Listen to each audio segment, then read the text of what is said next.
नमस्कार आप सभी को, मैं दुर्गेश मिश्रा स्वागत करता हूं चैनल कॉम्प्लेक्स केमिस्ट्री में। कॉम्प्लेक्स केमिस्ट्री चैनल पे आप क्लास 10 की मैथ साइंस सोशल हमारे लाइव लेक्चर के थ्रू, जिससे हम आपको पढ़ाने वाले हैं, उसके थ्रू आप इससे पढ़ सकते हैं। यहाँ पर हम कोई भी पेड बैच नहीं ले रहे हैं। साल के एंड तक फ्री में आपको यहाँ से क्लास 10 का पूरा गाइडेंस दिया जाएगा, पूरा एंडिंग तक पढ़ाया जाएगा। तो आप चैनल को सब्सक्राइब कर सकते हैं। Now you can enjoy the video. CNS PNS पूरा पढ़ लिया था, ठीक है। सेंट्रल नर्वस सिस्टम और पेरिफेरल नर्वस सिस्टम पूरा पढ़ लिया था, ठीक है। आज हम क्या पढ़ेंगे बेटा? हार्मोन्स के बारे में। एनिमल्स के अंदर कंट्रोल एंड कोऑर्डिनेशन दो चीजों की वजह से होती है। एक होता है नर्वस सिस्टम और दूसरे होता है हार्मोन्स या एंडोक्राइन ग्लैंड कहते हैं। हार्मोन्स क्या होता है बेटा? हार्मोन एक प्रकार के केमिकल मैसेंजर्स होते हैं। हार्मोन्स क्या होते हैं बेटा? एक प्रकार के केमिकल मैसेंजर्स होते हैं, ठीक है। केमिकल सब्सटेंसेस होते हैं जो कि कंट्रोल एंड कोऑर्डिनेट करने का काम करता है, ठीक। अब हार्मोन्स क्या होते हैं बेटा? हार्मोन ग्लैंड से सीक्रेट होता है। किस ग्लैंड से? दो प्रकार के ग्लैंड होते हैं, एंडोक्राइन एंड एक्सोक्राइन। दोनों ग्लैंड से हार्मोन रिलीज होता है, ठीक है। Gland is a structure which secret the specific substance. Gland एक ऐसा स्ट्रक्चर होता है जिससे एक स्पेसिफिक सब्सटेंस निकलता है, ठीक है, जिसको हम हार्मोन कहता है। दो तरीके के ग्लैंड है, एंडोक्राइन एंड एक्सोक्राइन। एक्सोक्राइन क्या होता है? जो हार्मोन्स को, किसी भी प्रकार के केमिकल सब्सटेंस को, ठीक है, बॉडी सरफेस पे रिलीज करता है। किसमें रिलीज करता है बेटा? बॉडी सरफेस पे रिलीज करता है। उसे हम क्या बोलते हैं बेटा? उसे हम एक्सोक्राइन ग्लैंड कहते हैं। क्या होता है exocrine gland? Example, salivary gland. Salivary gland, salivary gland क्या रिलीज करता है बेटा? सलाइवा रिलीज करता है। क्या रिलीज करता है बेटा? सलाइवा रिलीज करता है। उसके बाद हमारे पास स्वेट ग्लैंड, ठीक है। स्वेट ग्लैंड, स्वेट ग्लैंड क्या रिलीज करता है बेटा? स्वेट रिलीज करता है। क्या रिलीज करता है बेटा? स्वेट रिलीज करता है, ठीक है। स्वेट रिलीज करता है। देन ऐसे और भी ग्लैंड्स हैं जो ऐसे करके जो हमारे पास केमिकल सब्सटेंसेस हैं वो रिलीज करते हैं। जैसे पेनक्रियाज है, पेनक्रियाज क्या रिलीज करता है? Pancreatic juice. पेनक्रियाज क्या रिलीज करता है बेटा? Pancreatic juice, pancreatic juice release करता है, हाँ। ऐसी बहुत सारे ग्लैंड है हमारे पास, ठीक। क्लियर हो गया? ये जैसे हमारे पास लिवर है, लिवर क्या रिलीज करता है बेटा? बाइल जूस रिलीज करता है, वो भी इसके अंदर आ सकता है, ठीक है। अब एंडोक्राइन ग्लैंड क्या होता है? जो कि हार्मोन को सीधे ब्लड स्ट्रीम में रिलीज करता है। ब्लड स्ट्रीम में रिलीज करते हैं। ब्लड स्ट्रीम में कैसे रिलीज होगा? जैसे एग्जांपल है हमारे पास जो टेस्टिस है, ठीक है। टेस्टिस क्या रिलीज करता है बेटा? टेस्टोस्टेरोन रिलीज करता है। टेस्टोस्टेरोन रिलीज करता है, ठीक है। अब ये पेनक्रियाज है, ठीक है। पेनक्रियाज है, पेनक्रियाज क्या रिलीज करता है? इंसुलिन रिलीज करता है, ठीक है। इंसुलिन रिलीज करता है। कहाँ रिलीज करता है बेटा? ब्लड स्ट्रीम में रिलीज करता है, ठीक है। ऐसे सिमिलरली हमारे पास थायराइड ग्लैंड है, थायराइड ग्लैंड है। थायराइड क्या रिलीज करता है? थायरोक्सिन, ठीक है। थायरोक्सिन रिलीज करता है, ठीक है। अब ये हमारे पास हार्मोन्स हैं, ये जितने ये हार्मोन्स हैं, तो हमारे पास एंडोक्राइन ग्लैंड होता है जो ब्लड स्ट्रीम में सीधे हार्मोन को रिलीज करता है। ये डक्टलेस ग्लैंड है, डक्टलेस ग्लैंड है। डक्टलेस ग्लैंड मतलब इसके पास कोई भी डक्ट नहीं होता, कोई भी पाइप नहीं होती, कोई भी वेसल नहीं होता जिससे कि हार्मोन को ब्लड में डाले, डायरेक्ट ब्लड में डाल देता है। वेयर जो हमारे पास एक्सोक्राइन है, ये डक्टफुल ग्लैंड होता है, इसके बाद डक्ट होता है ना। It contains duct, it contains duct, ठीक है। इसके पास क्या होता है बेटा? डक्ट होता है। डक्ट एक प्रकार का वेसल होता है, ठीक है। इसके पास क्या होता है बेटा? डक्ट होता है। डक्ट क्या है बेटा? एक प्रकार का वेसल समझ लो, एक प्रकार का मतलब ट्यूब समझ लो। एक ऐसा ट्यूब होता है जो कि हार्मोन को, वो क्या करता है बेटा? वो ट्यूब क्या करता है बेटा? हार्मोन को एक जगह से दूसरी जगह, एक साइड से दूसरे साइड, जैसे एग्जांपल है हमारे पास, कैसा एग्जांपल है हमारे पास? जैसे लिवर है, लिवर क्या रिलीज करता है बेटा? बाइल जूस रिलीज करता है। क्या रिलीज करता है बेटा? बाइल जूस रिलीज करता है। तो लिवर में गॉल ब्लैडर होता है, वहां पे बाइल जूस रहता है। और ये बाइल जूस जाता कहाँ है? ये बाइल जूस जाके रिलीज हो जाता है हमारे पास स्मॉल इंटेस्टाइन। कहाँ रिलीज होता है बेटा? स्मॉल इंटेस्टाइन में रिलीज हो जाता है, ठीक है। अब किसके थ्रू होता है? ये बाइल डक्ट के थ्रू। किसके थ्रू होता है बेटा? बाइल डक्ट के थ्रू होता है, मतलब एक प्रकार का ट्यूब होता है। क्लियर हो गया? अब देखो यहाँ पे आपको कुछ दिख रहे होंगे ऐसे ग्लैंड, जैसे कि पेनक्रियाज है। पेनक्रियाज हमारे पास यहाँ पे इंसुलिन भी रिलीज कर रहा है, वो कहाँ रिलीज करता है? ब्लड में। लेकिन वही हमारे पास पेनक्रियाज पेनक्रिएटिक जूस भी रिलीज करता है। क्या रिलीज करता है बेटा? पेनक्रिएटिक जूस भी रिलीज करता है। लेकिन ये हमारे पास जो पेनक्रिएटिक जूस है, ये भी बाइल डक्ट के थ्रू कहाँ जाता है बेटा? स्मॉल इंटेस्टाइन में जाता है ना। ये भी कहाँ जाता है बेटा? बाइल डक्ट के थ्रू स्मॉल इंटेस्टाइन में जाता है। क्लियर हो गया? तो यहाँ पे हमारे पास ये जितने भी ग्लैंड्स हैं, है ना, यहाँ पे ये सीधे के सीधे कैसे रिलीज कर रहे हैं बेटा? ये बॉडी सरफेस पे रिलीज कर रहे हैं, ये ब्लड में। और कुछ ग्लैंड ऐसे हैं, जैसे कि मान लो पेनक्रियाज दोनों साइड है ना, ब्लड में भी रिलीज कर रहा है, और हमारे पास ये बॉडी स्ट्रीम पे भी रिलीज करता है ना, बॉडी सरफेस पे भी रिलीज करता है। जैसे टेस्टिस है, टेस्टोस्टेरोन रिलीज कर रहा है, ये हार्मोन है ब्लड में देगा, यही टेस्टिस हाँ स्पर्म रिलीज करेगा, यही टेस्टिस क्या रिलीज करेगा बेटा, स्पर्म। तो ऐसे कुछ ग्लैंड होता है जो एंडोक्राइन और एक्सोक्राइन दोनों की तरह बिहेव करता है, जो एंडोक्राइन एंड एक्सोक्राइन दोनों की तरह क्या करते हैं बेटा, बिहेव करते हैं। क्लियर हो गया? तो हमारे पास एंडोक्राइन एक्सोक्राइन समझा दिया। एंडोक्राइन क्या होता है बेटा, एक प्रकार का डक्टलेस ग्लैंड होता है, सॉरी हाँ एंडोक्राइन डक्टलेस ग्लैंड होता है, डक्ट नहीं होता है इसके पास, सीधे ब्लड स्ट्रीम में हार्मोन को रिलीज कर देता है। देन यही सब लिखा हुआ है ना, इसको हम एंडोक्राइन ग्लैंड कहता है जो हार्मोन को सीधे ब्लड में रिलीज करते हैं। देन सुनो आगे क्या दिया हुआ है, और structure of group of cell makes hormone is called endocrine gland. ऐसे ग्लैंड को हम एंडोक्राइन ग्लैंड कहता है जो कि हार्मोन को बनाते हैं। हार्मोन क्या एक प्रकार का केमिकल मैसेंजर है। पेनक्रियास, टेस्टिस, ओवरी ये सारे के सारे क्या है बेटा, endocrine as well as exocrine भी है। अभी ये वाला चीज भी अभी आपको कुछ देर पहले समझाया कि पेनक्रियास है, पेनक्रियास एंडोक्राइन और एक्सोक्राइन दोनों की तरह रिलीज करता है। एज एन एंडोक्राइन वो क्या रिलीज करता है बेटा, एज एन एंडोक्राइन वो रिलीज करता है इंसुलिन। वैसे ही हमारे पास जब वो एक्सोक्राइन की तरह काम करता है तो एक डाइजेस्टिव एंजाइम रिलीज करता है। क्या रिलीज करता है बेटा, एक डाइजेस्टिव एंजाइम रिलीज करता है, उसका नाम है पेनक्रियाटिक जूस। क्या है बेटा, पेनक्रियाटिक जूस। देन टेस्टिस वो दोनों की तरह काम करती है, एंडोक्राइन एक्सोक्राइन। जब एंडोक्राइन की तरह काम करेगी तो टेस्टोस्टेरोन एक प्रकार का हार्मोन होता है वो निकालता है। बट सिमिलरली अगर वो एक्सोक्राइन ग्लैंड की तरह काम करेगी तो उस समय पे वो स्पर्म को प्रोड्यूस करता है। सिमिलरली ओवरीज का भी सेम है, अगर वो एस्ट्रोजन एंड प्रोजेस्टेरोन तो वो एंडोक्राइन कहलाएंगे।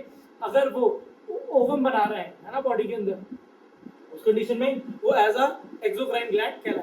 ठीक, एंडोक्राइन ग्लैंड एक ऐसे ग्रुप ऑफ एंडोक्राइन ग्लैंड्स को हम एंडोक्राइन सिस्टम कहते हैं। ठीक है, एंडोक्राइन ग्लैंड के सिस्टम को, जैसे मान लो बहुत सारे ग्लैंड हमारी बॉडी में, सबको मिलाकर एक सिस्टम बनता है, उसको हम क्या कहते हैं, एंडोक्राइन सिस्टम कहते हैं। डन, इतना समझ में आ गया? चलो यहाँ पे ये इतने सारे हमारे पास ग्लैंड है, female gland, hypothalamus, pituitary, thyroid, parathyroid, thymus, pancreas, adrenal gland, testis and ovaries. ठीक है, ये ह्यूमन बॉडी है, ये फीमेल की ह्यूमन बॉडी है, तो यहाँ पर फीमेल ग्लैंड सबसे ऊपर है, मेल में भी सेम। हाइपोथैलेमस वो भी ब्रेन में ही है ना। पिट्यूटरी ग्लैंड वो भी ब्रेन में ही है। थायराइड ग्लैंड गले ये नेक के पास होता है। पैराथायराइड, थायराइड ग्लैंड ये हल्का सा पीछे होता है, ठीक है, बैक साइड पर होता है। थाइमस गले से हल्का सा नीचे होता है। एड्रेनल कॉर्टेक्स किडनी पीछे साइड होती है, उसके किडनी के ऊपर एक ग्लैंड होता है जिसको हम एड्रेनल ग्लैंड कहते हैं। ठीक है, क्राउन जैसा होता है किडनी के ऊपर। इसके बाद पेनक्रियास है, ठीक है, ये हमारे पास किडनी इन दोनों के बीच में यहाँ पे पेनक्रियास है। डन, इसके बाद टेस्टिस मेल्स में प्रेजेंट होती है, ठीक है, ओवरी फीमेल्स में प्रेजेंट रहती है, और यूट्रस भी वहीं पर आता है। ठीक है, क्लियर हो गया? क्योंकि ये जो ओवरी है उसका काम है क्या बनाना, ओवरी का काम क्या है बेटा, एग बनाना, और दूसरा ईस्ट्रोजन एंड प्रोजेस्टेरोन। तो जो एग बनेगा वो एग यूट्रस में बनेगा, जो एग बनता है बेटा वो कहाँ बनता है, यूट्रस में बनता है, इसलिए अभी यूट्रस को भी बताया। ठीक है, ये एक्टिविटी है 6.3 जो भी हम पढ़ेंगे उसमें ये सारी एक्टिविटी कवर हो जाएगी। यही बोल रहा है कि identify the endocrine gland, endocrine gland पता करो।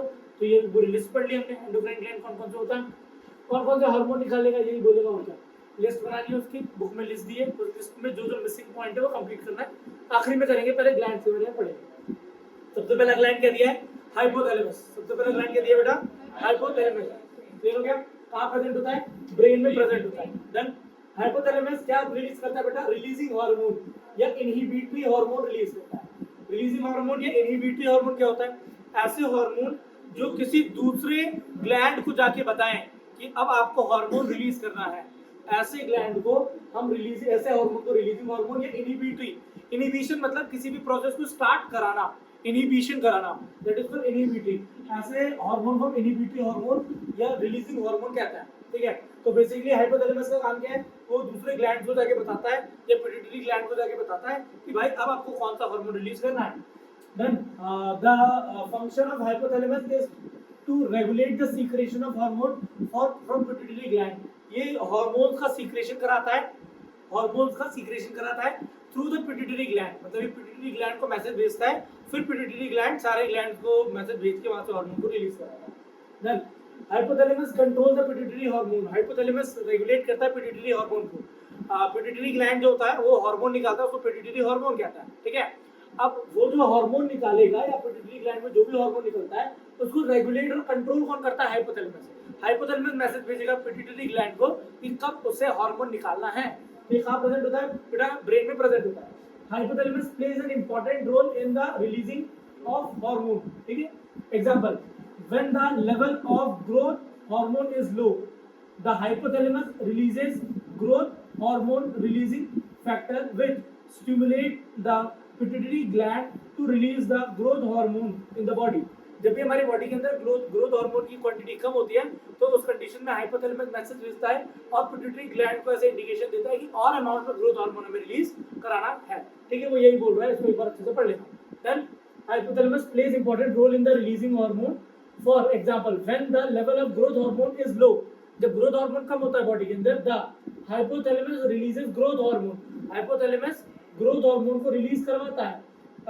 रिलीजिंग फैक्टर विच स्टिमुलेटेड, एक रिलीजिंग फैक्टर निकालता है जिससे कि लिखा ना रिलीजिंग फैक्टर विच स्टिमुलेटेड, जो स्टिमुलेट करता है ना, जो मतलब निकालने के प्रोसेस को स्टार्ट करता है द पिट्यूटरी ग्लैंड से to the releasing growth hormone, और वो जाके बोलता है कि ग्रोथ हार्मोन यहाँ से बॉडी से निकालो क्योंकि बॉडी में ग्रोथ हार्मोन की कमी है। देन अब पिट्यूटरी ग्लैंड क्या है हमारे पास, हाइपोथैलेमस जिस ग्लैंड को इंडिकेशन भेजता है ग्रोथ हार्मोन निकालने के लिए, उस ग्लैंड को हम कहते हैं पिट्यूटरी हार्मोन, वो पिट्यूटरी ग्लैंड, और वो निकालता है ग्रोथ हार्मोन। ठीक है, पिट्यूटरी ग्लैंड कौन सा हार्मोन निकालता है बेटा, ग्रोथ हार्मोन निकालता है। ठीक है, ये एक चलिए स्टेज नंबर 10 है, 3 लोग हैं है ना, ये मोबाइल का नेटवर्क, अरे ऐसा ना पहले छोटा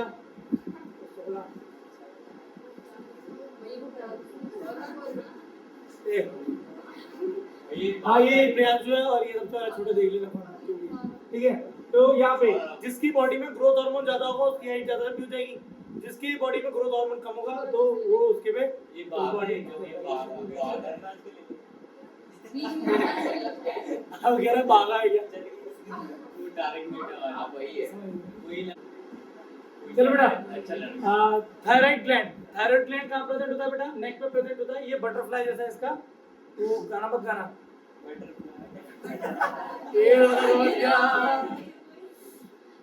ले जीवन गा तो बटरफ्लाई बटरफ्लाई। चलो तो इधर आ जाओ चलो इधर पिट्यूटरी थायराइड ग्लैंड हमारे गले में प्रेजेंट होता है, ये बटरफ्लाई जैसा इसका स्ट्रक्चर होता है।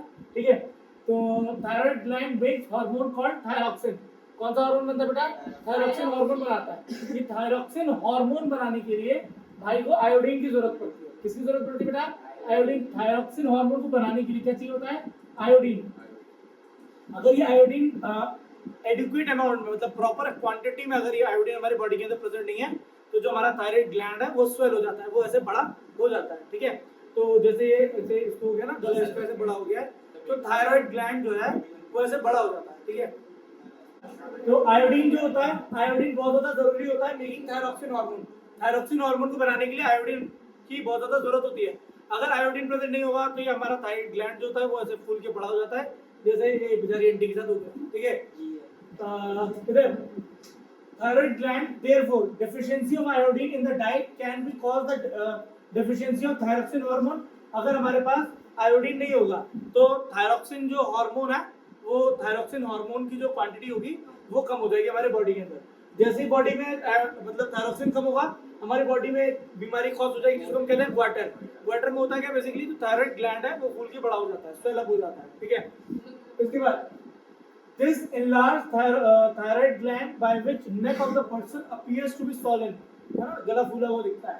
आयोडाइज सॉल्ट, अच्छा ऐसे इंडिया में जो नमक है उसके अंदर आयोडीन मिला के थोड़ा अमाउंट में और इसको बेचने लगे कि ताकि, क्योंकि देखो हमारे यहाँ हर खाने में नमक तो डलनी है, पहले कुछ और चीज हम यूज करें ना करें, लेकिन मेजरली दिन भर में एक बार तो हम नमक खाएंगे, मतलब कुछ नहीं भी करेंगे तो भी। तो नमक जो ऐसी चीज है वो इंडिया में बहुत ज्यादा यूज होती है। दैट्स व्हाई अभी जैसे विदेशों में, जैसे अमेरिका हो गया, इटली हो गया, इन सब जगहों पे कोई भी चीज अगर मतलब उनको कमी डेफिशिएंसी को पूरा करना है तो बेसिकली क्या करता है, जो बन होता है, ब्रेड होता है ना, ब्रेड के अंदर वो चीज डाल के देता है। क्यों, क्योंकि मतलब मतलब जो इटली है या जो है ना, वहाँ पे क्या होता है बेसिकली वो लोग घर के बाहर का ही खाना खाता है। जैसे इटालियन खाना आप कोई भी देखोगे तो उनमें ब्रेड बहुत ज्यादा यूज होता है, तो क्या करते हैं ब्रेड के अंदर डाल के देंगे। कोई भी नया विटामिन, कोई भी नई चीजें उनको अगर अच्छी अच्छी डाल के देनी है ना, कि किसी भी चीज की डेफिशिएंसी को दूर करना है, वो उसी में डाल के देंगे। क्यों, क्योंकि उनके जितना ब्रेड एक दिन में बनेगा ना वो उसी दिन कंप्लीट हो जाएगा। क्यों, क्योंकि वो लोग मेनली बाहर ही खाते हैं, वर्किंग कल्चर ही ऐसा है, वो ज्यादातर चीजें बाहर खा रहे हैं।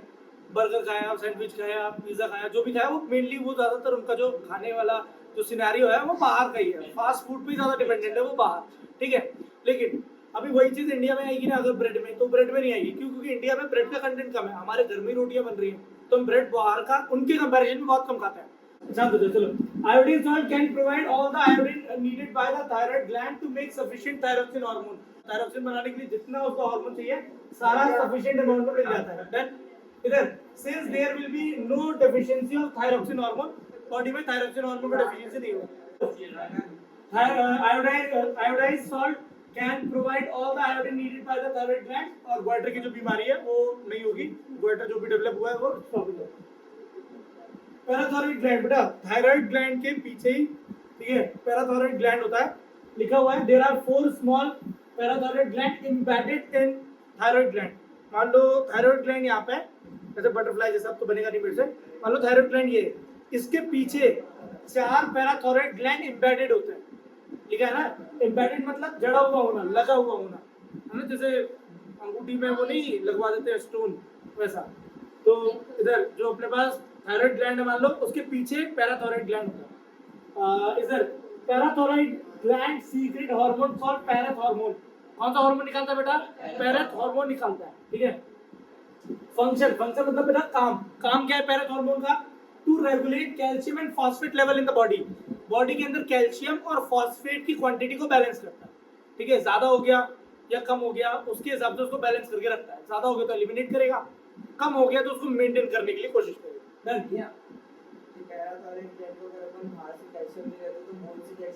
हाँ, बोन से कैल्शियम लेगा और हड्डी गल जाएगी।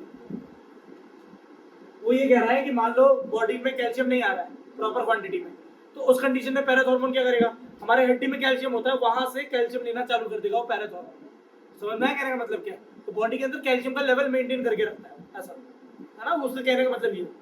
चलो इसके बाद थाइमस ग्लैंड। देखो बच्चों के अंदर बीमारियां बहुत ज्यादा होती हैं, उस बीमारियों से बचने के लिए और बीमारी से लड़ने के लिए हमारे जो जैसे हमारी जब एज कम होती है तो हमारे बॉडी में थाइमस ग्लैंड होता है। थाइमस ग्लैंड देखो लिखा हुआ है lower part of the neck, neck के लोअर पार्ट पे होता है और चेस्ट के अपर पार्ट पे होता है। ये चेस्ट है, ये नेक है, इसके बीच में यहाँ पे थाइमस ग्लैंड होता है। थाइमस सीक्रेट थाइमस हार्मोन निकलता है which plays role in the development of the immune system of the body. Immune system मतलब रोगों से लड़ने की जो क्षमता है उसको बढ़ाता है। Thymus gland large in the young child, जो छोटा बच्चा रहेगा, यंग मतलब छोटा, जिसकी एज कम हो, उसमें जो हमारे पास थाइमस ग्लैंड है वो बड़ा रहता है। और जब हमारे उसके बाद जैसे एज बढ़ती है, प्यूबर्टी आती है, प्यूबर्टी मतलब टीन एज, 13 14 15 16 टीन एज, समझते हो ना, किशोर अवस्था, उस एज में जो थाइमस ग्लैंड है वो श्रिंक मतलब सिकुड़ जाता है। श्रिंक मतलब समझना था ना, श्रिंक मतलब सिकुड़ना, ठीक है। पेनक्रियास, पेनक्रियास एक प्रकार का एंडोक्राइन एक्सोक्राइन बोथ ग्लैंड है, पहले भी बताया था। ऐसा एक्सोक्राइन हम पढ़ चुके हैं लाइफ प्रोसेसेस में, डाइजेशन के टाइम पे पेनक्रियाटिक जूस निकालता है, वो बाइल डक्ट के थ्रू स्मॉल इंटेस्टाइन में जाता है और डाइजेशन का प्रोसेस करता है। यहाँ क्या पढ़ेंगे? एज एन एंडोक्राइन ग्लैंड हम इसको पढ़ेंगे। देन फंक्शन क्या है? देखो पहली बात तो पेनक्रियास इंसुलिन निकालता है। इंसुलिन क्या करता है बॉडी के अंदर इंसुलिन क्या करता है बेटा? इंसुलिन बेसिकली देखो मान लो हमारे पास पेनक्रियास है, ठीक है, ये मान लो पेनक्रियाटिक ग्लैंड है, ठीक है, पेनक्रियास है, ये पेनक्रियास हमारे पास यहाँ से इंसुलिन निकालता है। क्या निकालता है बेटा? इंसुलिन। अब ये इंसुलिन क्या करता है उसमें? ये करता है मेटाबॉलिज्म ऑफ कार्बोहाइड्रेट। कार्बोहाइड्रेट में क्या आता है? एक हमारे पास सब्सटेंस आता है जिसको हम कहते हैं ग्लूकोज सबसे छोटा कार्बोहाइड्रेट होता है, इसका मेटाबॉलिज्म करने का काम करता है, ठीक है। मेटाबॉलिज्म मतलब इसका यूटिलाइजेशन करने का काम करता है। ग्लूकोज क्या देता है? एनर्जी। लेकिन ग्लूकोज एनर्जी कब देता है? जब ग्लूकोज माइटोकॉन्ड्रिया में जाएगा, ठीक है, ग्लूकोज कहाँ जाएगा? माइटोकॉन्ड्रिया में जाएगा, पायरुवेट में कन्वर्ट होगा। पायरुवेट किस में कन्वर्ट होगा? कार्बन डाइऑक्साइड, वाटर और एनर्जी। याद है life process, aerobic anaerobic respiration. Aerobic respiration भाई को कराना है, तभी तो ग्लूकोज है, मान लो उसको सेल के अंदर जाना है। किसके अंदर जाना है बेटा? सेल के अंदर जाना है। अब तुमको जिस लेवल पे तुमको उस लेवल का समझा दे रहा हूँ। इस यहाँ पे मान लो एक रेसेप्टर है, क्या बेटा? एक रेसेप्टर पढ़ चुके हैं हम लोग। एक ऐसा सेल होता है जो किसी भी एक चीज से सेंसिटिव होता है, ठीक है। तो यहाँ पे एक रेसेप्टर है, ये रेसेप्टर जब ओपन होगा, यहाँ से जब इसका गेट खुलेगा, जब ये गेट खुलेगा तभी ये ग्लूकोज क्या होगा? अंदर जाएगा, माइटोकॉन्ड्रिया में जाके बैठेगा और एनर्जी बनाएगा। समझ में? ग्लूकोज अभी कहाँ है? ब्लड में। अरे खाना खाया, डाइजेस्ट हुआ, डाइजेस्ट होने के बाद सारा न्यूट्रिशन स्मॉल इंटेस्टाइन के थ्रू ब्लड में विलीज के द्वारा एब्जॉर्ब करवा दिया, सारा ग्लूकोज ब्लड में आ गया है। अब ब्लड के बाद ये ग्लूकोज कहाँ डाला जाता है? सेल में। सेल में ये ग्लूकोज जाने के लिए, सेल के अंदर ये ग्लूकोज जाने के लिए, माइटोकॉन्ड्रिया में जाने के लिए ये ग्लूकोज क्या करेगा बेटा? पहले ये रिसेप्टर का दरवाजा खोलना पड़ेगा। ये रिसेप्टर से बोलेगा भाई दरवाजा खोल दे, दरवाजा, रिसेप्टर ने दरवाजा खोला, तब ये ग्लूकोज अंदर जाएगा, साइटोप्लाज्म में पायरुवेट में कन्वर्ट होगा, फिर माइटोकॉन्ड्रिया के अंदर जाएगा और एनर्जी बनाएगा, और हमारी बॉडी पे जब हम खाना खाएंगे उससे हमें एनर्जी मिल जाएगी। डन। अब हो गया कि मान लो किसी भी कारणवश ये इंसुलिन बॉडी के अंदर कम हो जाए। अब इंसुलिन का काम क्या पहले वो समझता है। ये जो रेसेप्टर है ना, इस रेसेप्टर को खोलने के लिए, इसका गेट को ओपन करने के लिए, ऐसा समझ लो फिलहाल इस रेसेप्टर के गेट को ओपन करने के लिए, इस रेसेप्टर गेट को ओपन करने के लिए हमें इंसुलिन भाई चाहिए। इंसुलिन आएगा, इससे रिक्वेस्ट करेगा भाई गेट खोल दे, ये भाई यहाँ से गेट को ओपन करेगा। अब इसका गेट कैसे ओपन होगा एक बता रहा हूँ। मान लो इसने बोला भाई गेट ओपन कर दे, भाई ने ऐसे इधर से ये गेट ऐसे ओपन कर दिया, तो कोई जगह छोड़ दी ना, तो अब क्या करेगा सुनो, जैसे ही जगह छोड़ी, जैसे इसने जगह छोड़ी तो ये हमारे पास जो ग्लूकोज है वो अंदर घुसेगा, वहां से पायरुवेट बनाएगा, पायरुवेट से अंदर जाके कार्बन डाइऑक्साइड, वाटर और एनर्जी बना लेगा। ठीक है, एटीपी के फॉर्म में एनर्जी बना देगा। ठीक है, एनर्जी एटीपी के फॉर्म में बन जाएगी। ठीक है, लेकिन अब होगा क्या, मान लो इंसुलिन हमारी बॉडी में ना हो, इंसुलिन हमारी बॉडी से खत्म हो जाए। ठीक है, अब कैसे, मान लो पेनक्रियास इंसुलिन नहीं बना रहा। ठीक है, अब क्यों नहीं बना रहा? जो हमारा लाइफस्टाइल खराब हो रहा है, ज्यादा अमाउंट जो हम शुगर खा रहे हैं, या एग्जांपल टेंशन ज्यादा हो रही है तो अदर हार्मोन ज्यादा रिलीज होता है, इस वजह से भी ये हो सकता है।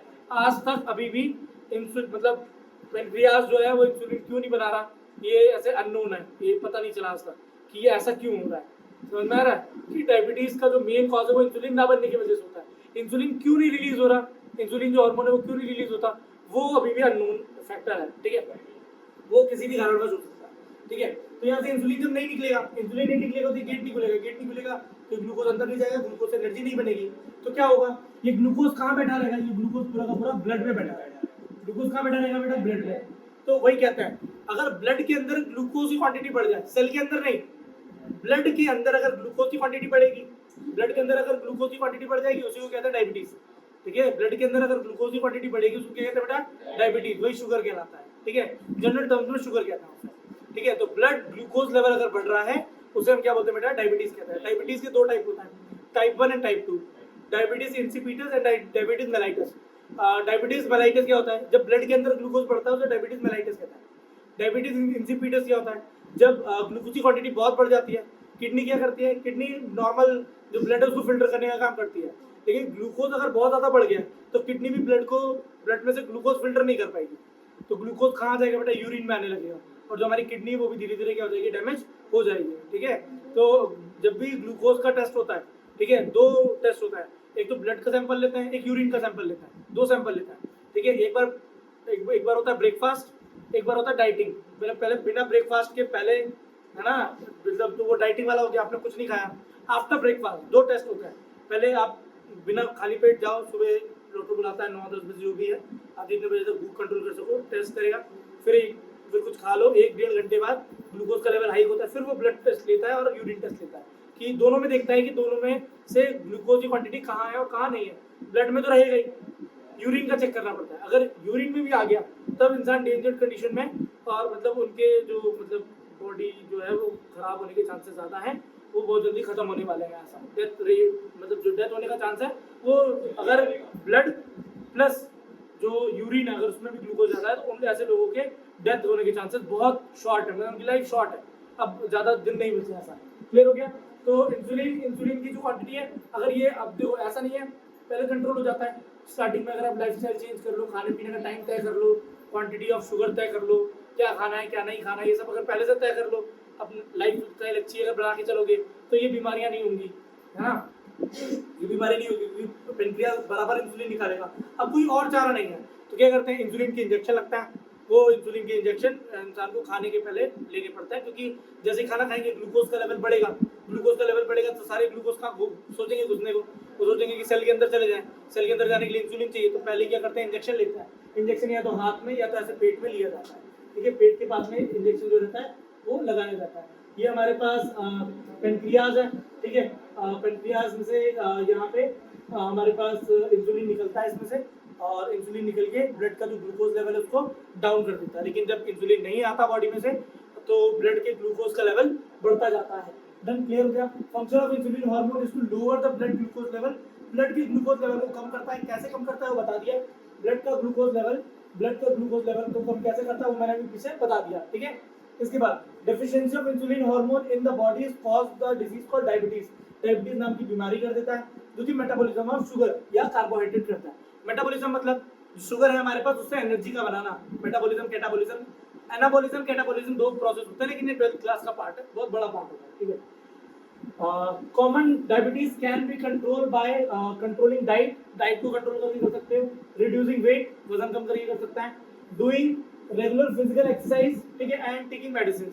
आखिरी में कुछ नहीं बचा तो मेडिसिन है, ठीक है। The person having severe diabetes are treated by giving injection of insulin, insulin के इंजेक्शन ऐसे देने पड़ते हैं, ठीक है, क्लियर हो गया। इंसुलिन का इंजेक्शन ही मिलता है। किससे बनाते हैं इंसुलिन का इंजेक्शन? इंसान के अंदर से तो निकालेंगे नहीं, और जो शुगर होता है उसके ब्लड से इंसुलिन को, उसके ब्लड में से इंसुलिन को निकाला जाता है और निकाल के वो फिर उसको शीशी में भर के बेचा जाता है, ठीक है। गाय भैंस से पता नहीं उनको, क्योंकि जो जो मतलब शुगर होती है उसका जो इंसुलिन होता है वो ह्यूमन बॉडी से 99% मैच करता है, इसलिए जो शुगर रहती है उसके इंसुलिन में से उसके ब्लड में से इंसुलिन निकाल के फिर वो दिया जाता है।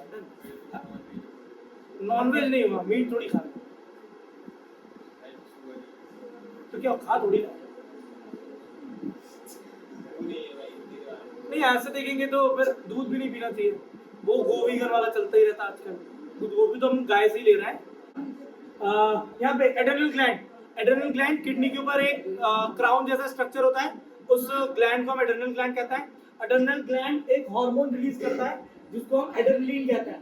There are two glands which are located on the top of the kidney, kidney के ऊपर दो ग्लैंड्स होता है, ठीक है। उसे हम इनने बना दिया है, वैसे तो पता नहीं, मैंने देखी नहीं कभी। हाँ भाई नहीं देखी तो कैसे बताऊं यार, ठीक है। चलो ये किडनी के ऊपर बेटा ये जो ग्लैंड लगा है ना, ये एड्रेनल ग्लैंड है। देन चलो पढ़ लो, देखो, ठीक है। एड्रेनल ग्लैंड क्या रिलीज करता है बेटा? एड्रेनलिन हार्मोन, ठीक है। 12th class. The function of adrenal gland is to regulate heart beat. क्या करता है बेटा? वो हार्ट बीट का रेगुलेशन करता है, ब्रीदिंग रेट को रेगुलेट करता है, और ब्लड प्रेशर और कार्बोहाइड्रेट मेटाबॉलिज्म करता है। अब देखो समझा रहा हूँ, जब भी मान लो हम दौड़ रहे होते हैं या कभी भी हमारे कोई ऐसी सिचुएशन होती है जहाँ पे हमें बहुत ज्यादा फ्यूरियसली कोई काम करना पड़ता है या बहुत जल्दी जल्दी कोई डिसीजन टेकिंग करना है, ठीक है। उस कंडीशन में क्या होता है, मान लो हमको अरे भाई कुत्ता मान लो पीछे पड़ जाए, उस कंडीशन में हम जोर से भागेंगे, घबरा गए ना। जब भी हम घबराएंगे तो हमारी जो हार्ट बीट है वो तेज चलती है। क्यों? क्योंकि मान लो हमें दौड़ना है, उस कंडीशन में अगर हमें दौड़ना है तो हमारे बॉडी में जो हमारे पैर हो गए, हाथ हो गए, जिससे पैर से हम दौड़ रहे हैं, हाथ का एक्शन कर रहे हैं, तो हमारे पैर थकेंगे, तो हमारे सेल्स को ज्यादा ऑक्सीजन चाहिए, क्योंकि ऑक्सीजन अगर हमारे सेल्स तक पहुंचेगा तो वो ग्लूकोज के साथ रिएक्शन करेगी, क्या बनाएगा बेटा? एनर्जी बनाएगा, तो हमें ज्यादा एनर्जी मिलेगी, हम जल्दी भाग सकेंगे, इंस्टेंटेनियस एनर्जी हमें मिल जाएगी। अब इंस्टेंटेनियस एनर्जी हमें मिलेगी तो हमारे पास ब्लड को देखो, ऑक्सीजन कौन कैरी करता है? ब्लड। तो ब्लड जो ऑक्सीजन को कैरी कर रहा है वो ब्लड को तेज फ्लो कराना पड़ेगा ना, हार्ट तो अपनी नॉर्मल स्पीड पे चल रहा है। उस कंडीशन में एड्रेनलिन हार्मोन निकलता है, और वो एड्रेनलिन हार्मोन जो हमारा हार्ट बीट है, जो हार्ट बीट है ना, हार्ट में जल्दी ऑक्सीजन देता है और जल्दी ब्लड देता है, ऑक्सीजनेटेड ब्लड, और जल्दी से ब्लड को निकाल देता है। पूरा साइकिल नहीं पढ़ाऊंगा मैं यहाँ पे, ठीक है। लंग से इतना बता दे रहा हूँ, लंग से ऑक्सीजनेटेड ब्लड आता है, right atrium, left atrium, left ventricle, और वहां से बॉडी से निकल जाता है। तो ठीक है, हमारे पास ऑक्सीजनेटेड ब्लड है वो बॉडी के अंदर बहुत जल्दी बढ़ने लगता है, क्योंकि पंप होता है हार्ट को जल्दी, तो हमारे पास ब्रीदिंग रेट भी बढ़ जाता है। देखते हो सांस बहुत तेज तेज चलने लगती है, क्यों? हार्ट जल्दी जब ब्लड आएगा तो उसको ऑक्सीजन भी चाहिए, तो आप जल्दी सांस लोगे तो ज्यादा ऑक्सीजन लंग्स में जाएगा, वहां से जो ब्लड ऑक्सीजनेटेड बनेगा, फिर वो हमारी बॉडी में आ जाएगा। डन। तो ये जो जब भी हम कोई स्ट्रेसफुल कंडीशन में होता है, जब भी हम जल्दीबाजी में होते हैं, हड़बड़ी में होता है, उस टाइम पे एड्रेनलिन हार्मोन हमारे पास निकलता है ज्यादा क्वांटिटी में, जो कि हार्ट बीट को बढ़ाता है, ब्रीदिंग रेट को बढ़ाता है, सबको रेगुलेट करता है अकॉर्डिंगली, और उस कंडीशन में हमें बहुत ज्यादा इंस्टेंटेनियस एनर्जी प्रोवाइड करने का करता है, ठीक है। Secreted in the small amount, बहुत छोटे से अमाउंट में मिलता है। जैसे जब हम सो रहे होते हैं उस समय तो हमें ज्यादा एनर्जी की जरूरत होती नहीं है, तो उस समय भी एड्रेनलिन की जो क्वांटिटी होती है वो थोड़ी सी कम हो जाती है, ठीक है। उस समय एड्रेनलिन रात में भी अगर आपका एड्रेनलिन बहुत ज्यादा हो गया तो हार्ट बीट बहुत तेजी से बढ़ जाएगी, हार्ट बीट तेजी से बढ़ेगी तो फिर आप मतलब पसीना आने लगेगा आपको, अगर मान लो नहीं चल रहे हो, नहीं कुछ कर रहे हो, है ना, मान लो ऐसे बैठे ही हो, हार्ट बीट अगर तेज चल रही है तो पसीना ज्यादा आएगा क्योंकि एड्रेनलिन हार्मोन ज्यादा हो गया। तो एड्रेनलिन जो आपकी बॉडी का एक्साइटमेंट है वो एक तरह से कौन मेंटेन करके चलता है, एड्रेनलिन हार्मोन मेंटेन करके चलता है, ठीक है। तो हमारी बॉडी में जब भी इंस्टेंटेनियस एनर्जी की जरूरत होती है तो एड्रेनलिन हार्मोन निकलता है, हार्ट बीट को तेज कराता है, ब्रीदिंग रेट फास्ट होता है, ज्यादा ऑक्सीजन ब्लड में डिसॉल्व होता है, हार्ट ज्यादा ऑक्सीजनेटेड ब्लड फ्लो कराता है, हमारी बॉडी को ज्यादा ऑक्सीजन मिलता है, तो वो इजीली एनर्जी बना के काम कर सकता है। Then adrenaline secreted in large amount अगर ज्यादा आ रहा है, when a person is frightened और एक्साइटेड, जब भी कोई इंसान घबरा गया है या बहुत ज्यादा एक्साइटेड है ना, उस कंडीशन में एड्रेनलिन हार्मोन ज्यादा निकलता है। When adrenaline is secreted in the large amount in our body to prepare for the action, it speed up the heart beat and breathing rate, ये भी मैंने आपको समझा दिया, हार्ट बीट ब्रीदिंग रेट सब कुछ बढ़ा देगा। कार्बोहाइड्रेट, कार्बोहाइड्रेट मतलब ग्लूकोज, ग्लूकोज से एनर्जी बनाने का काम कर रहा है, तो कार्बोहाइड्रेट का मेटाबॉलिज्म भी कर रहा है, समझ में? अरे ग्लूकोज से एनर्जी बना के देगा ना भाई आपको, समझ में आएगा ना, मतलब क्या ग्लूकोज से क्या बना के देगा बेटा, एनर्जी बना के देगा, तो ग्लूकोज क्या एक प्रकार का कार्बोहाइड्रेट है, ठीक है, वहां से एनर्जी बना के वो देगा। देन टेस्टिस टेस्टोस्टेरोन रिलीज करता है, एक प्रकार का मेल सेक्स हार्मोन होता है, टेस्टोस्टेरोन रिलीज करता है, टेस्टोस्टेरोन मेल सेक्स हार्मोन होता है।